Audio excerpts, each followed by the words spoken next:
हरे कृष्णा, राधे राधे। सावन मास माध्यम अध्याय 15 में, जिसे श्रावण मास माध्यम अध्याय 15 भी कहा जाता है, भगवान शिव और माँ पार्वती के विवाह का वर्णन है। साथ ही श्रावण मास में किए जाने वाले व्रत और पूजा विधियों के का भी उल्लेख किया गया है। श्रावण मास माध्यम 15 में इस अध्याय में भगवान शिव और माँ पार्वती की विवाह कथा का वर्णन है, जो श्रावण मास में संपन्न हुआ था। इस अध्याय में श्रावण मास किए जाने वाले व्रत जैसे सोमवार व्रत और उनकी पूजा विधियों का भी उल्लेख है। भगवान शिव की महिमा और उनके भक्तों पर हुई कृपा का भी वर्णन है, विशेषकर श्रावण मास में। यह अध्याय श्रावण मास के भगवान शिव की पूजा और कथा सुनने के महत्व को भी दर्शाता है। श्रावण मास माध्यम अध्याय 15 में सुपोधन षष्ठी व्रत अथा अर्क विवाह विधि के बारे में बताया गया है। अनंत कुमार जी बोले, हे देवेश, मैंने नागों का यह आश्चर्यजनक पंचमी व्रत सुन लिया। अब आप बताएं कि षष्ठी तिथि में कौन सा व्रत होता है और उसकी विधि क्या है। ईश्वर बोले, हे विपेंद्र, श्रावण मास के शुक्ल पक्ष षष्ठी तिथि को महामृत्यु का नाश करने वाले सुपोधन नामक शुभ व्रत को करना चाहिए। शिवालय में अथवा घर में ही परियतन पूर्वक शिव का पूजन करके सुपोधन का नैवेद्य उनके विधि पूर्वक अर्पण करना चाहिए। इस व्रत के साधन में अमर का लवण मिलाकर शाक और अनेक पदार्थों से नैवेद्य अर्पित करें। साथ ही ब्राह्मण को वायन प्रदान करे। इस विधि से करता है उसको अनंत पुण्य प्राप्त होता है। प्रकरण में लोग एक प्राचीन कहानी सुनाते हैं, जो इस प्रकार है। प्राचीन समय में रोहित नाम का एक राजा था। वह काफी समय बीतने के बाद भी उसे पुत्र रत्न की प्राप्ति नहीं हुई थी। तब पुत्र की अभिलाषा में उस राजा ने अत्यंत कठोर तप किया। ब्रह्मा जी ने राजा से कहा, तुम्हारे प्रारब्ध में से पुत्र नहीं है। तब भी पुत्र की लालसा वह राजा को अपनी तपस्या से जरा भी विचलित नहीं हुआ। इसके बाद राजा तपस्या करते करते संकटग्रस्त हो गए। तब ब्रह्मा जी पुनः प्रकट हुए और कहने लगे, मैंने आपको पुत्र का वर तो दे दिया, लेकिन आपका यह पुत्र अल्पायु होगा। तब राजा तथा उसकी पत्नी ने विचार किया, इससे रानी को बांझपन तो दूर हो जाएगा, संतानहीनता की निंदा नहीं लगेगी। कुछ समय बीत जाने पर ब्रह्मा जी के वरदान से उन्हें पुत्र प्राप्ति हुई। राजा ने विधि पूर्वक उसके जात कर्म आदि सभी संस्कार किए। दक्षिण नाम वाली उस रानी ने राजा ने अपने पुत्र का नाम शिवदत्त रखा। उचित समय आने पर भयभीत चित्त वाले राजा ने पुत्र का यज्ञोपवीत संस्कार किया, किंतु राजा ने उसकी मृत्यु के भय से उसका विवाह नहीं किया। तदंतर 16वें साल में उसका पुत्र शिवदत्त मृत्यु को प्राप्त हो गया। तब ब्रह्मचारी की मृत्यु का स्मरण करते हुए राजा को बहुत चिंता होने लगी कि जिन लोगों में के कुल में कोई ब्रह्मचारी मर जाए तो उनका कुल खत्म हो जाता है, वह ब्रह्मचारी भी दुर्गति में पड़ जाता है। सनंत कुमार बोले, हे देव जगन्नाथ, इसके दोष निवारण का उपाय बताइए। उपाय है या नहीं? यदि उपाय है तो अभी बताएं, जिससे दोष से की शांति हो सके। ईश्वर बोली, यदि कोई स्नातक अथवा ब्रह्मचारी मर जाए तो उसकी अर्घ विधि से उसका विवाह कर देना चाहिए। इसके बाद उन दोनों ब्रह्मचारी तथा आग का परस्पर संयोग कर देना चाहिए।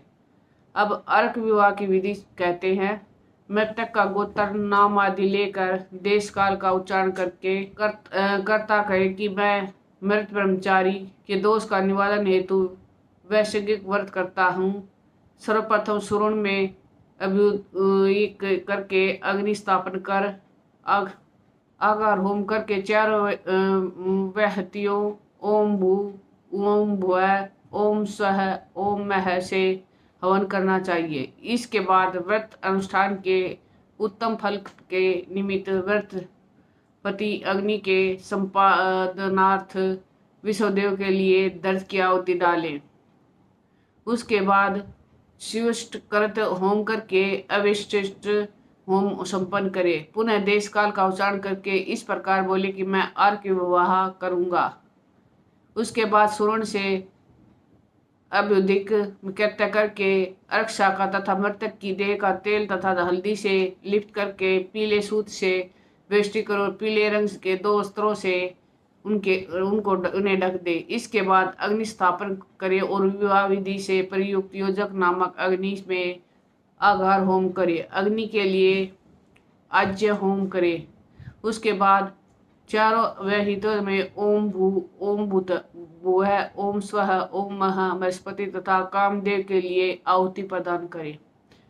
पुनः दरत के शिवष्ट कृत होम करके संपूर्ण हवन कर्म समापन करके उसके बाद आग की डाली तथा मृतक के शव को विधि पूर्वक जला दे। मृतक निर्माण के निमित्त 6 वर्ष तक इस व्रत का अनुष्ठान करना चाहिए। इस अवसर पर 30 ब्रह्मचारियों को नवीन कोपिन वस्त्र प्रदान करने चाहिए। हस्त प्रमाण अथवा कान तक लंबाई वाले दंड तथा कृष्ण मृग चरण भी प्रदान करने चाहिए। उन्हें चरण पादुका, छतर, माला, गोपी चंदन, परवाल मणि की माला तथा अनेकाभूषण समर्पित करने चाहिए। इस विधान से व्रत करने पर कोई भी विघ्न नहीं आता।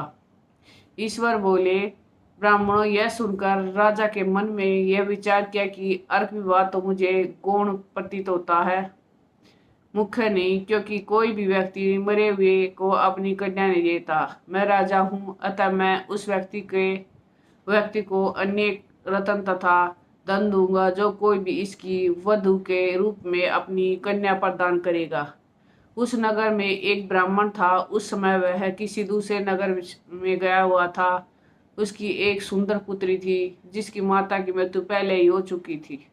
ब्राह्मण की दूसरी भी पत्नी थी जो ब्राह्मण की पुत्री के प्रति बुरे विचार रखती थी तथा दुष्ट मन वाली थी। कन्या 10 वर्ष की थी तथा दीन थी और अपनी सौतेली माता के अधीन थी। अतः सौतेली माता के द्वेष तथा अत्यधिक धन के लालच के में 1 लाख मुद्रा लेकर उस कन्या को मृतक राजकुमार के लिए दे दिया।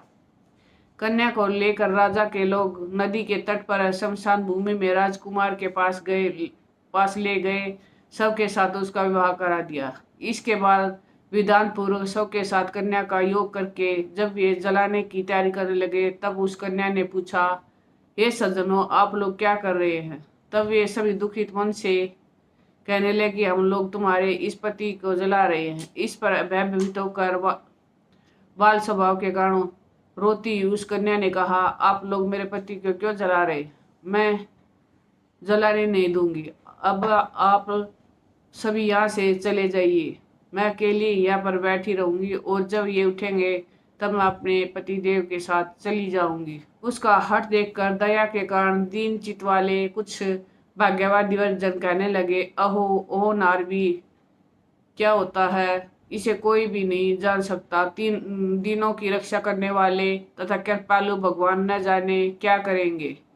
सौत की पुत्री का भाव रखने के कारण सौतेली माता ने इस कन्या को बेचा है। अतः संभव है कि भगवान इसके रक्षक हो जाएंगे। अतः हम लोग इस कन्या को ऋषभ को नहीं जला सकते। इसलिए सभी के अच्छा लगे तो हम लोगों को यहाँ से चले जाना चाहिए। परस्पर ऐसा निश्चय करके वे सब अपने नगर को चले गए। बाल स्वभाव के कारण वह सब क्या है इसे न जानती हुई वैसे व्याकुल कन्या एकमात्र शिव तथा पार्वती का स्मरण करती रही। उस कन्या के स्मरण करने से सब कुछ जानने वाले और दया से पूर्ण हृदय वाले शिव पार्वती शीघ्र ही वहां आ गए।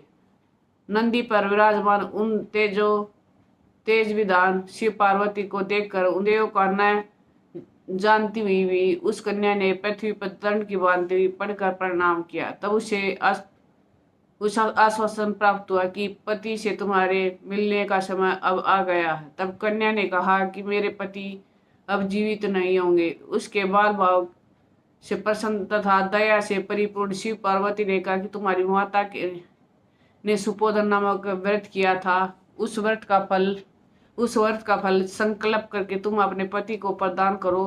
तुम कहो कि मेरी माता के द्वारा सुपोधन नामक व्रत किया गया है, उसके प्रभाव से मेरे पति जीवित हो जाए। तब कन्या ने वैसा ही किया और उसके परिणाम स्वरूप शिवदत्त जीवित होकर उठ खड़ा हो गया।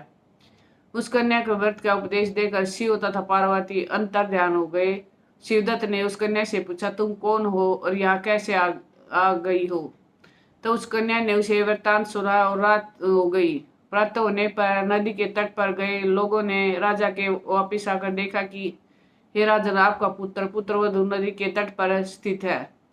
विश्वस्त लोगों से यह बात सुनकर राजा बहुत खुश हुआ और भीड़ बजवाते हुए नदी के तट पर गया। सभी लोग प्रसन्न होकर राजा की प्रशंसा करने लगे। वह बोले, हे राजन, मृत्यु के घर गया हुआ आपका पुत्र पुनः लौट आया है। इस पर राजा पुत्रवधू की प्रशंसा करने लगे और बोले कि लोग मेरी प्रशंसा क्यों कर रहे हैं? प्रशंसा के योग्यता वधू है। मैं तो भाग्यहीन तथा अधम हूँ। धन्य और सौभाग्यशाली तो यह मेरी पुत्रवधू है, क्योंकि इसी के पुण्य प्रभाव से मेरा पुत्र जीवित हुआ है। इस प्रकार अपनी पुत्रवधू की प्रशंसा करके राजा ने दान तथा सम्मान के साथ श्रेष्ठ ब्राह्मणों का पूजन किया और ग्राम के बाहर ले जाए गए मृत व्यक्ति के पुनः ग्राम में प्रवेश कराने के संबंधित शांति की विधि से ब्राह्मणों के निर्देश देकर विधि पूर्वक संपन्न किया। हे वत्स, इस प्रकार मैंने आपसे ये सुबोधन नामक व्रत कहा है। इसे 5 वर्ष तक करने के अनंतर उद्यापन करना चाहिए। पार्वती तथा शिव की प्रतिमा के प्रतिदिन पूजन करना चाहिए और प्रातःकाल आम के पल्लव के साथ चरु का होम करना चाहिए। साथ ही नैवेद्य तथा वायन अर्पित करना चाहिए। मनुष्य यदि व्रत की बताई गई विधि के अनुसार आचरण करे तो वह दीर्घजीवी पुत्र प्राप्त करके मृत्यु के बाद शिवलोक को जाता है। श्रावण मास महत्तम अध्याय 15 संपूर्ण। इस अध्याय में भगवान शिव और माता पार्वती के विवाह का प्रसंग है, जो श्रावण मास में हुआ था। श्रावण मास में किए जाने वाले जैसे सोमवार व्रत और अन्य व्रत की पूजा विधि का भी वर्णन है। भगवान शिव की महिमा और भक्तों पर उनकी कृपा का भी वर्णन है।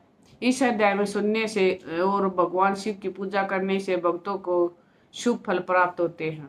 अध्याय 15 में श्रावण मास के महत्व, भगवान शिव की महिमा और श्रावण मास के किए जाने वाले व्रतों तथा पूजा की विधियों का वर्णन है। प्लीज हमारी वीडियो को ज़्यादा से ज़्यादा शेयर कीजिए, अपने शास्त्रों का ज़्यादा से ज़्यादा प्रचार कीजिए। ये भी एक सेवा है।